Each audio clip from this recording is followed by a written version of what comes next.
In the beginning, God created the heavens and the earth. And with that single sentence, the stage is set for the most compelling story ever told. From the creation of the world, to the fall, to the flood, to Abraham, to Isaac, to Jacob, and to Joseph, these ancient stories carry profound truths that can shape our lives today. What are they saying? How are they prompting us to see our world? And what are they offering to us to help encounter the character of God? This is Genesis, the beginning of beginnings.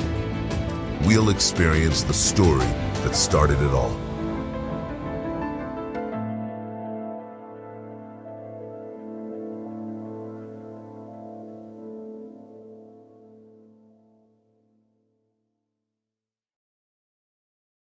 Well, I am excited to continue this journey through the book of Genesis. And so if you want to find one of the Bibles in the chairs in front of you, around you, black or blue, take it out and we're going to turn to Genesis chapter 11. It's page 10 in the Bibles. And if you don't have a Bible, this is our gift to you. Take it. It's yours. Or if you know someone who could use it, please give it to them. And as we turn there, well, I'm excited because we're hitting a hinge point in the book of Genesis.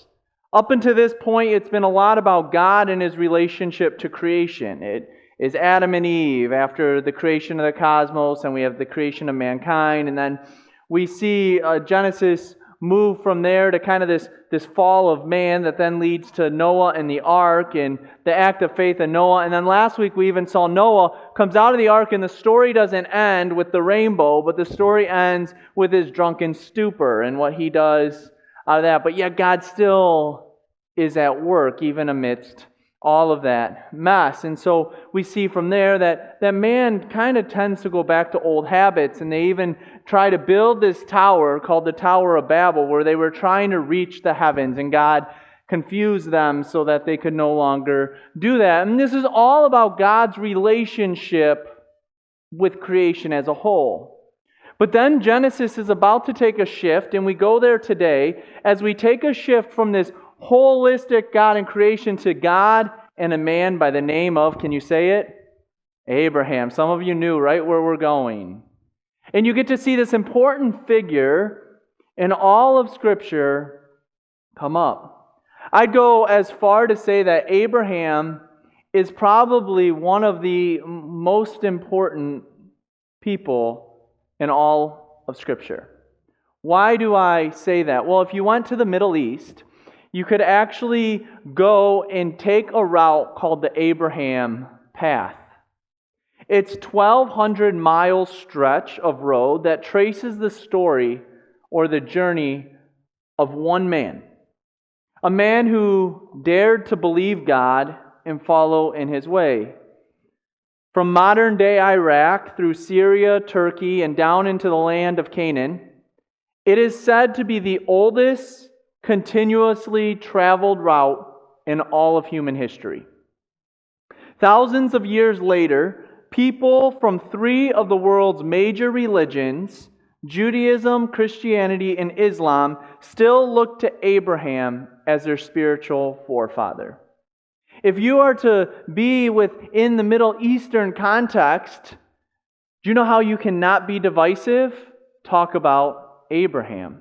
Abraham is important to the Arab. Abraham is important to those who follow Islam. Abraham is important to the Jew, and Abraham is important to us as Christians or followers of Jesus. For Jews, he's the father of the covenant. For Christians, he's the father of faith. And for Muslims, he's the father of submission to God. Billions of people around the world, more than half of the planet, in fact, trace their spiritual roots to this one man. And it all began with a call and a step of faith down a dusty road to a land he had never seen. Abraham is a huge figure in all of Scripture. It's here in Hebrews chapter 11 that we see Abraham's kind of story summed up in a little bit. It says this in Hebrews: "It was by faith that Abraham obeyed when God called him to leave home and go to another land that God would give him as his inheritance. He went without knowing where he was going. This is how you could summarize what we're about to see in Abraham's life. Now, we're only going to get to part of it, but it was by faith that Abraham obeyed when God called him to leave and to go to another land for his inheritance. And he went without knowing where God had him going, kind of thing. And we see this, and this is so important to every faith tradition. But before Abraham ever starts walking, God was already working. And this is what is important for us to see from the Tower of Babel to this man, Abraham.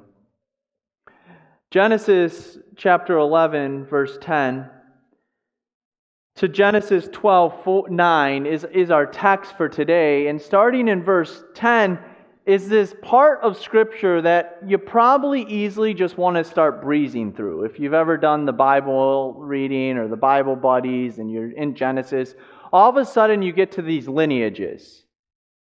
Maybe you don't, but I do. And I'm just like, all right, fast forward button, next part. And you're kind of like, what's the point of reading all of this? But the point is that it marks a turning point in the biblical story.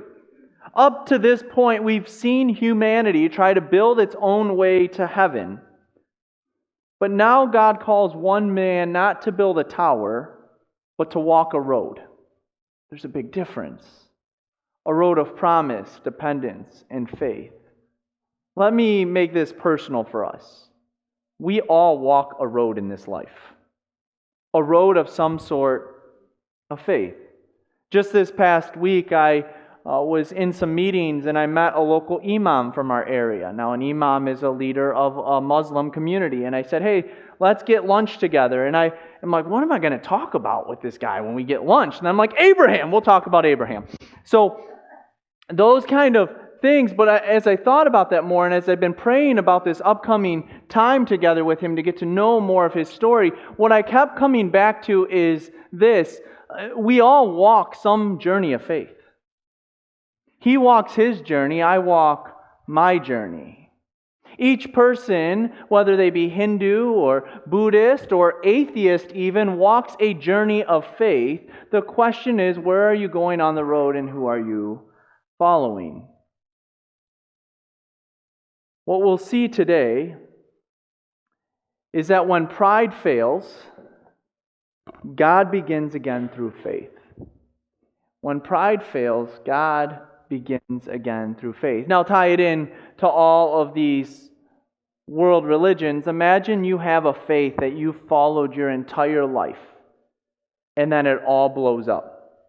Where do you go from there? That would be a tough thing to navigate. Imagine you have a country and a people and a group that you understand and a culture that you understand, and it all blows up and you're called to do something else. Where do you go from there? What do you go and do when all of the stuff in your life is told to change and you have to do something different? That is the story of Abraham, and it's a story of faith.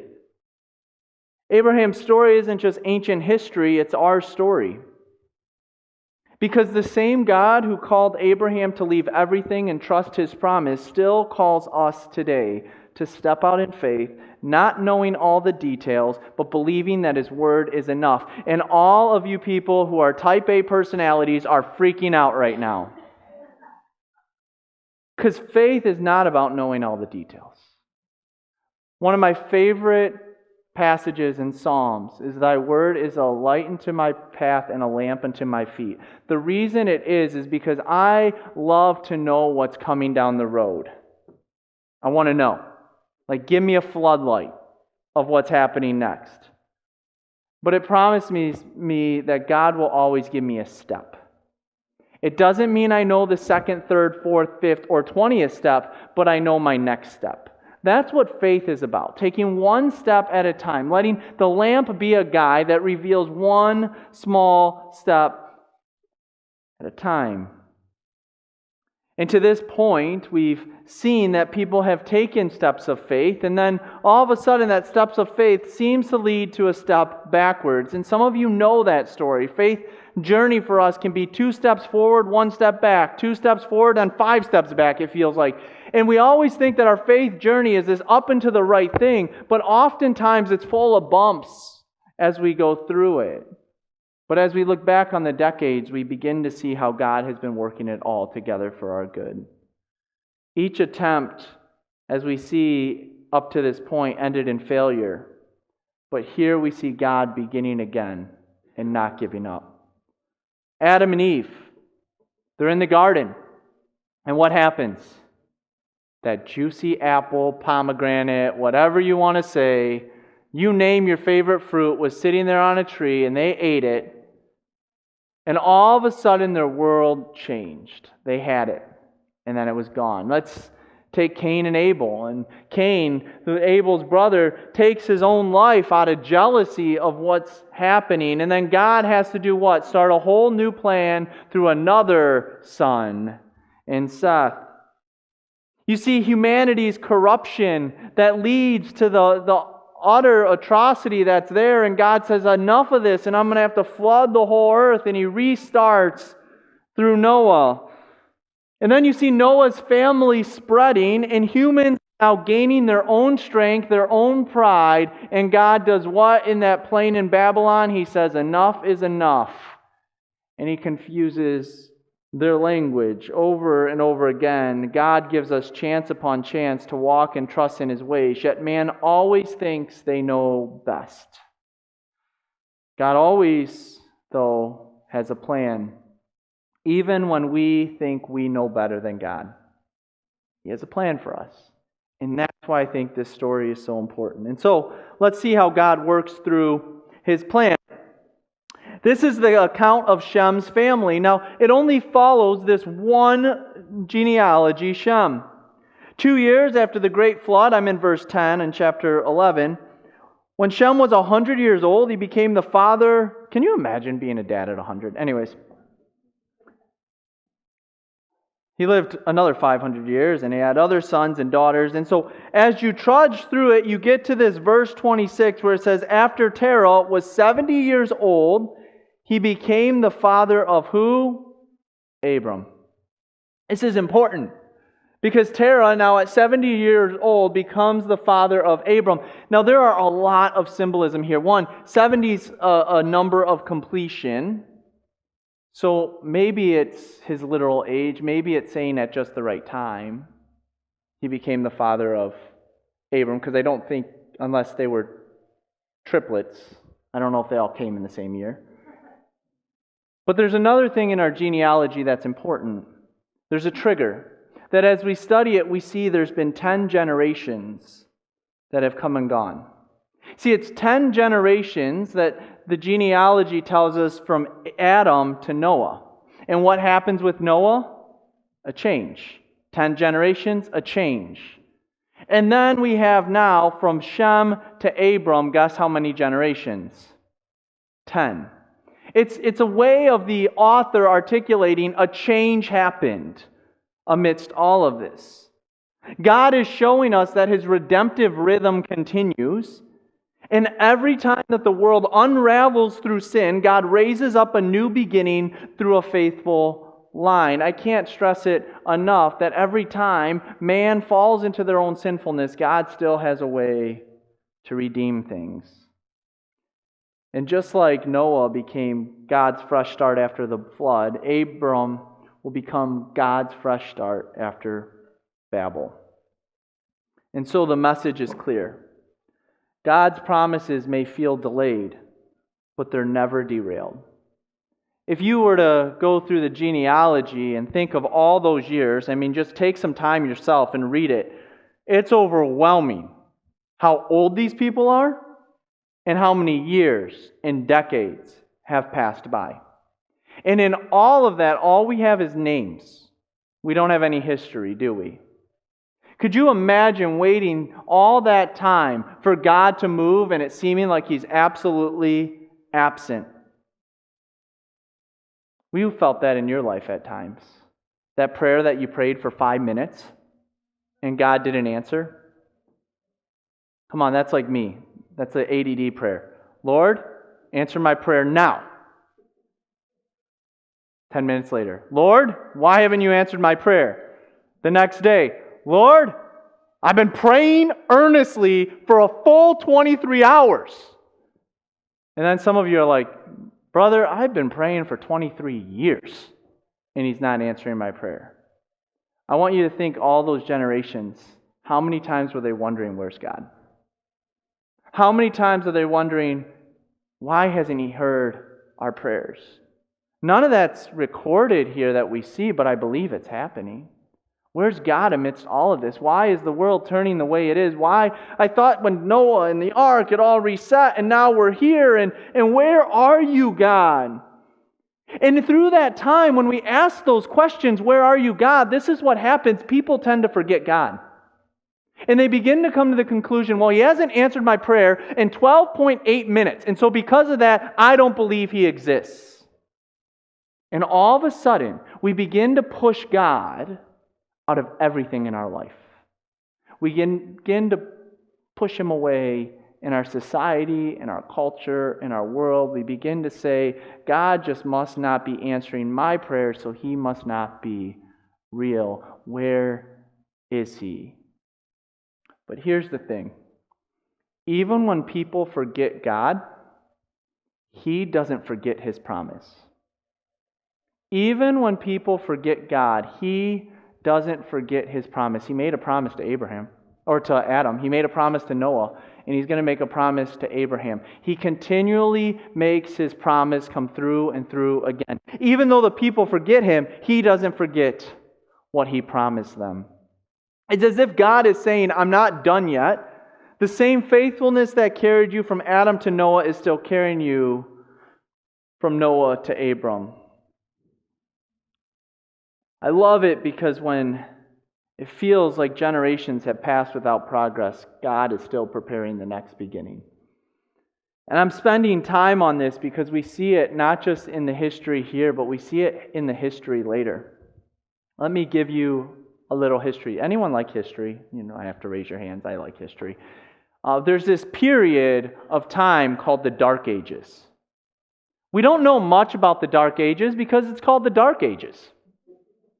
All right, that was supposed to make you laugh. But anyways, in those Dark Ages, this is, where did they come out of? They came out of the early church. Jesus comes, and we have His crucifixion, we have His resurrection, we have Pentecost come, the Holy Spirit comes down, over 2,000 are baptized there on that day. The church begins to spread. All of a sudden, now things are really seeming good because Rome and Constantine, he comes to know Jesus, and so now this whole Jesus thing becomes the official religion of Rome, and all of a sudden, the church is starting to feel like it's revitalized again. It's feeling like there's this real movement happening. And then what happens? Everything goes dark. This is not biblical times. This is even post the Bible times. It's from AD 500 to about 1000 that we have the fall of Western Roman Empire. The world entered this Dark Ages, and it was a time when civilization struggled to rebuild, knowledge was lost, and spiritual life seemed too dim. Literacy declined, war was constant, and corruption crept into the church all throughout this time. If I was living in this time, we're shortly after Jesus, in history's sake, I'd be asking the question, where is God? What happened in all of this? To many at that time, I'm sure it looked like God had stalled. All that powerful movement had started. But just because we can't trace God's hand doesn't mean He's not holding history. Just because you can't see it in the moment doesn't mean He's not holding history. Because even in the shadows, God was preparing a renewal. Because during that Dark Ages, He raised up monks who carefully copied the Scriptures so His word wouldn't be lost. It seemed like nothing was happening, but these monks were making sure they wrote down everything to preserve it. He stirred up the hearts of missionaries like Patrick, Boniface, and Augustine of Canterbury to carry the gospel into these pagan lands. And he was setting up the stage for a new beginning, one that would lead to the spiritual awakening and centuries later, the Reformation. Have you ever noticed that we live our life by a clock? Maybe you have, maybe you haven't. Go travel somewhere else in the world, they don't live by the clock like we do as Americans. Like I guarantee we'll be down in Mexico in a few weeks and the cement truck will not be there on time. And we'll be like, why aren't you on time? In America, you show up on time, that kind of thing. And anywhere you go, everyone, I said in the morning. Morning means morning, whenever the morning is. That's just how the world functions. But we love to work by the clock. We even put it on our wrist. Then we make it smart so it tells us everything that we need. Then we put these devices in our pocket that then tell us where we need to go. And then they remind us constantly that we need to go somewhere. And we live by this whole routine of a clock. And who even invented the clock? Have you ever looked at that? It was the monks wanting to make sure they prayed faithfully. And it was a constant reminder of when to pray. It was all out of a spirit of seeking God, even in some of the hardest of times. That even the thing that now, I think, sometimes makes us more frustrated, began. And so, what does that mean for us? When it feels like generations pass without progress, God is still preparing the next beginning. Just think of our culture. How many times do you hear someone say, oh man, it seems like no one goes to church anymore. Oh man, back in the day, it was such a big thing, and where's everyone in church? You've heard this, right? I have the conversations. Man, a lot of people, as I drive to church, a lot more are at the soccer field than they are at church, it seems like. Like you have these conversations, and you're wondering where's God in the midst of it, and it's easy to feel like the world's winning, but God has a bigger plan, because I can tell you there's something that's stirring up, and it's the fact that I see young people on fire for Jesus in a real way that I have never seen in my lifetime before. I watched an entire football team pray around a goalpost yesterday without a single person questioning it or asking about it. It's absolutely amazing when you see God working in these incredible ways, but it took years of wondering, where is He? It takes us asking the question, is it all falling apart? But man, I think God is on the move in ways we cannot even imagine, and He's just getting started. It's easy to glance over their text, but before we get to Abraham, there's a few things we have to note. First off, we see that Abram married Sarai. It's in verse 29 that it says, meanwhile, Abram and Nahor both married. The name of Abram's wife was Sarai, and the name of Nahor's wife was Milcah. I don't want to breeze over this because it's just important for us to understand. The second thing is verse 30. Sarai was unable to become pregnant and had no children. So there's another thing going on. So not only does Abram marry this woman, Sarai, but then he and her can't have babies. And then the third thing is in verse 31, they lived in this land of Haran, where it says that one day Terah took his son Abram and his daughter-in-law Sarai and his grandson Lot, we'll come back to him in a few weeks, and moved away from Ur of the Chaldeans. He was headed for the land of Canaan, but they stopped at Haran and did what? Settled there. They made their home there. That's where they landed. And so there's this whole story that we have to understand to the context. So think about it. All these years have gone by. All this wondering of where's God. All of this questioning. Abram is on this journey, and he lands in this city of Haran. He's wondering what's going to even happen. My wife and I can't have kids. Nothing seems to be coming of it. They're kind of developing their life, but he doesn't know what his future looks like. And then we get to verse 1. The Lord had said to Abram. All of a sudden, the silence is broken. And God speaks. The Lord said to Abram. A couple years ago, we lost power in our neighborhood for what seemed like a decade.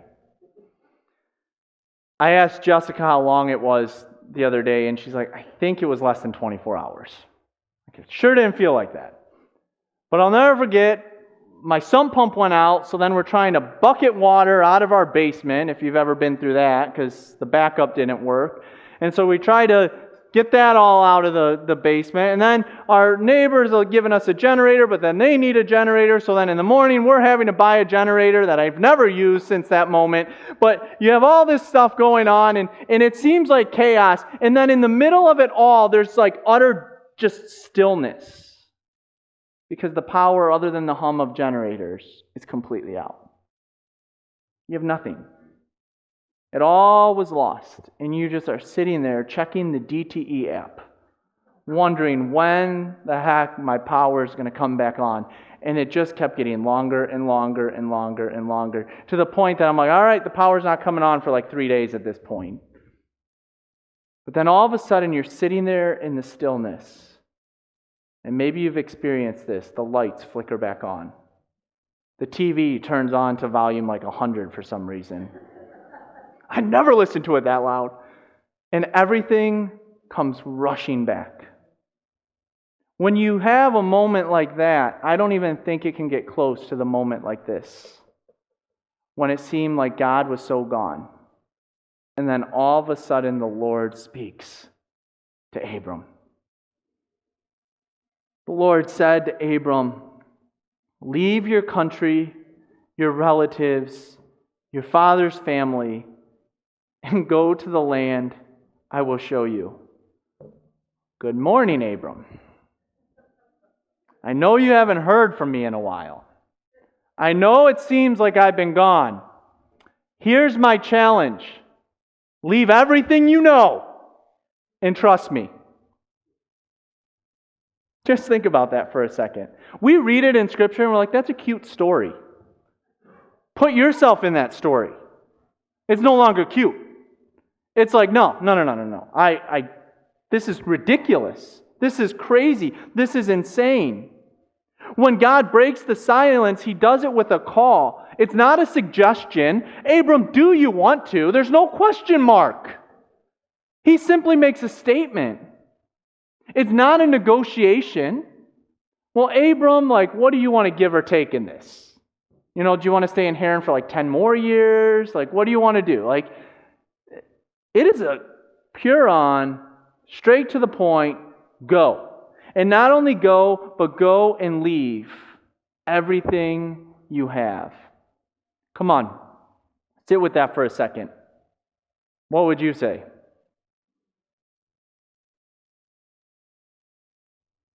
I like my life.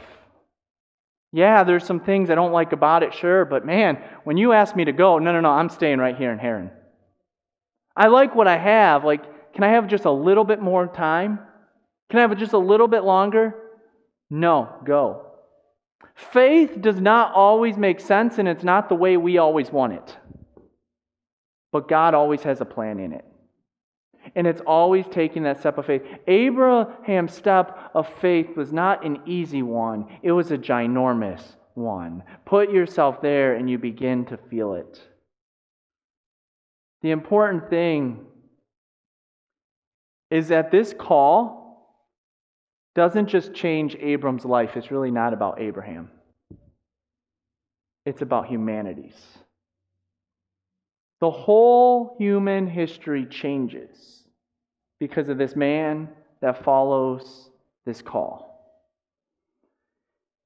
And God doesn't change human history through a nation. He doesn't do it through Babylon.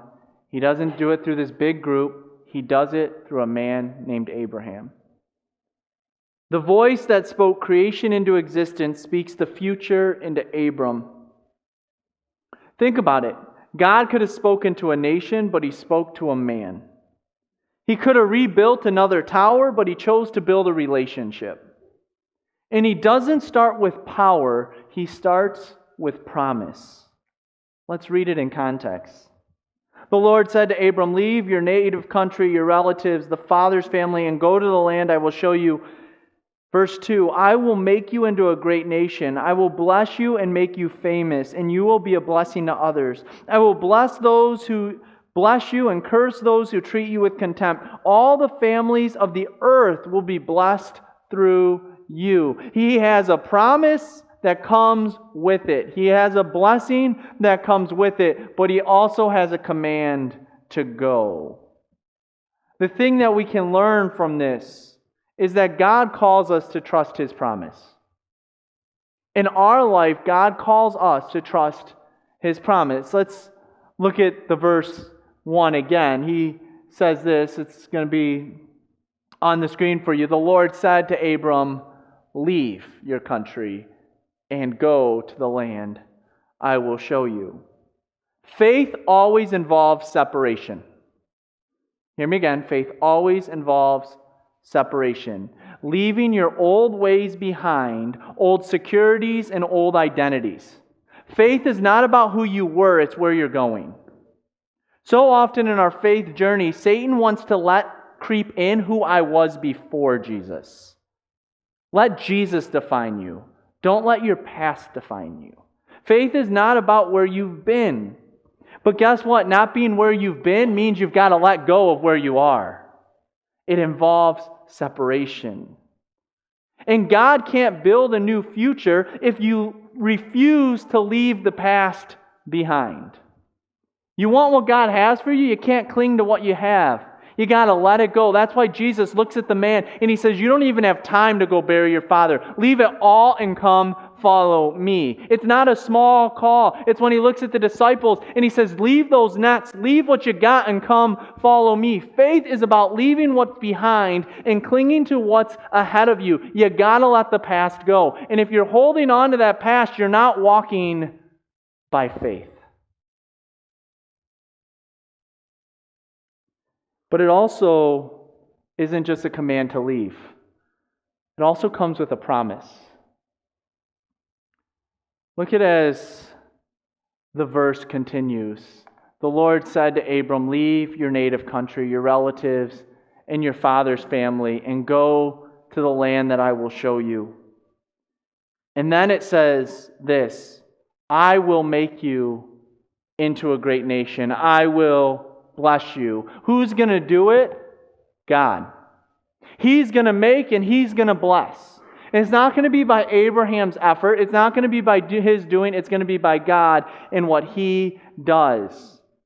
Abraham's calling is not about what Abraham will do. It's about what God will do. Your calling is not about what you will do. It's about what God will do. Faith is not about what I can achieve. It's what God can achieve through me in acts of obedience and trusting in Him.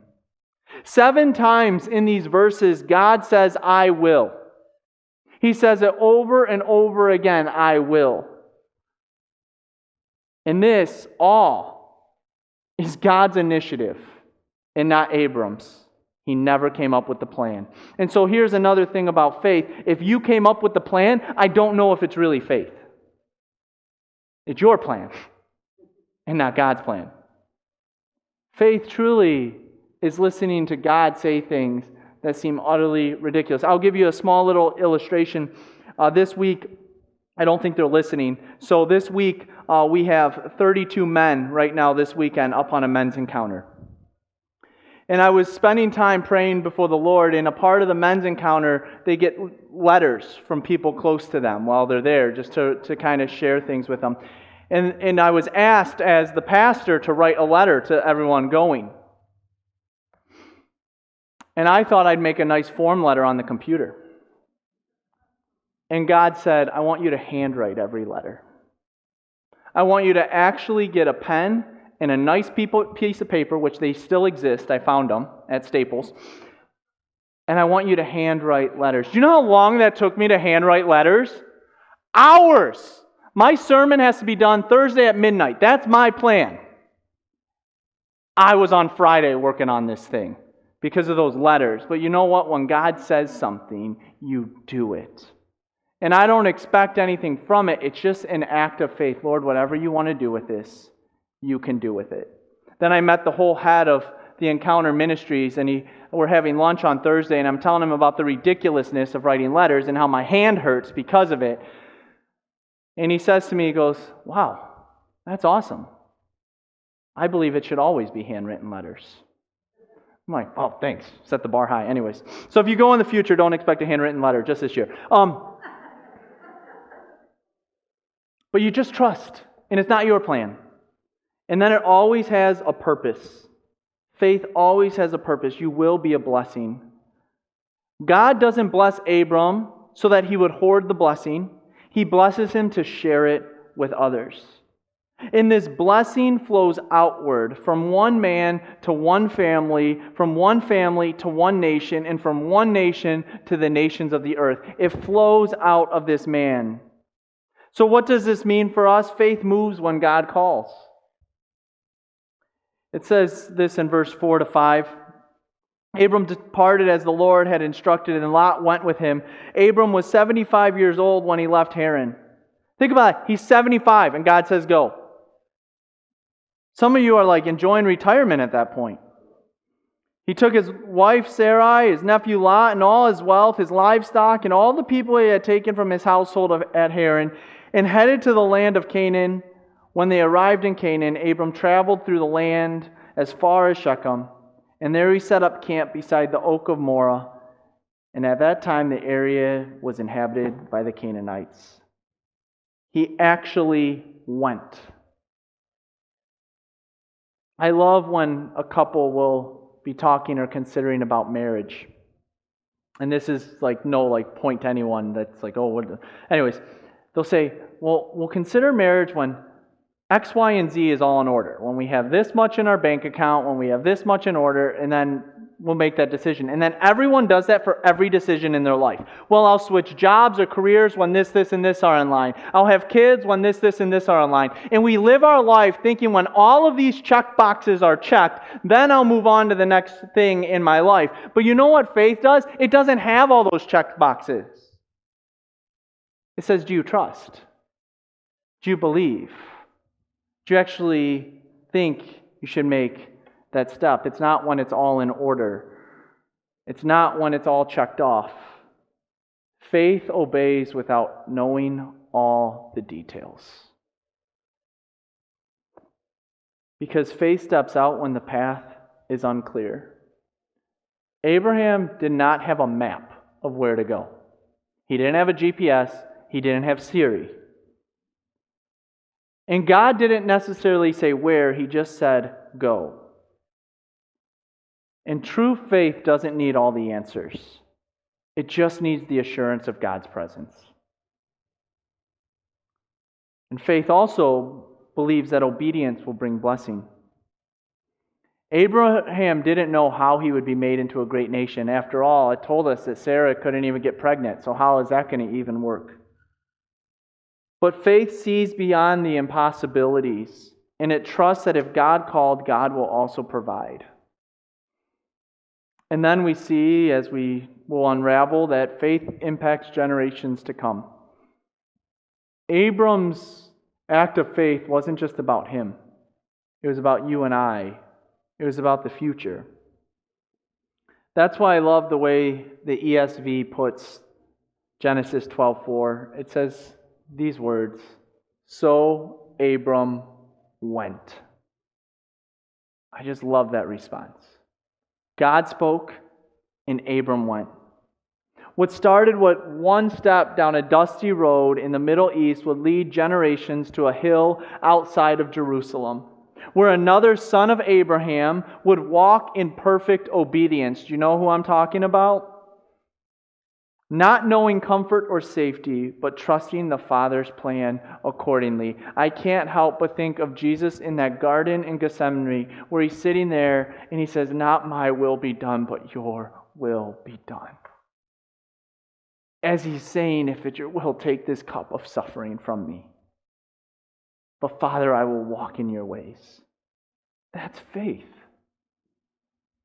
That's what it looks like.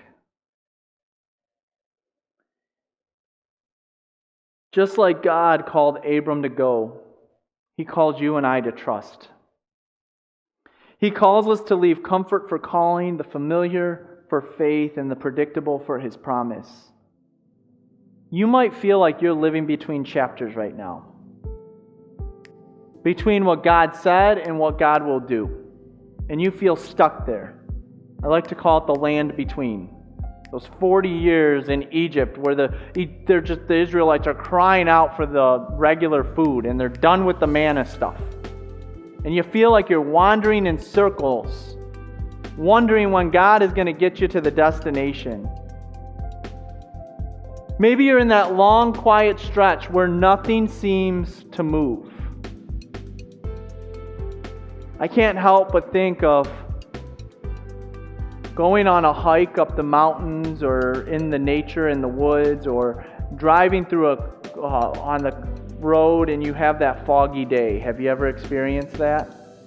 There's a dense fog and the directions tell you to go so far and then make a left, and you just have to trust it. And you just go through this fog trusting where you're going, and then all of a sudden the fog just lifts and you get to your destination and it's absolutely gorgeous. I find that can be faith a lot of times. God's telling you to journey through the fog, and you're just saying, but I'm going to wait till it's a little clearer. I'm going to wait for the fog to lift. And He's just saying, just trust me through the fog, and I'm going to show you something more beautiful than you could ever imagine. That's what faith looks like. God calls us when the path is unclear. He leads us when the future seems foggy. And when we obey, He begins to clear the way, just like He did for Abram and just like He does for us. So the question is whether God is speaking. It's not if He's speaking. It's whether we're willing to go where He's calling us to go. Because when God calls, we must obey. So that's, my brothers and sisters, when the stories change.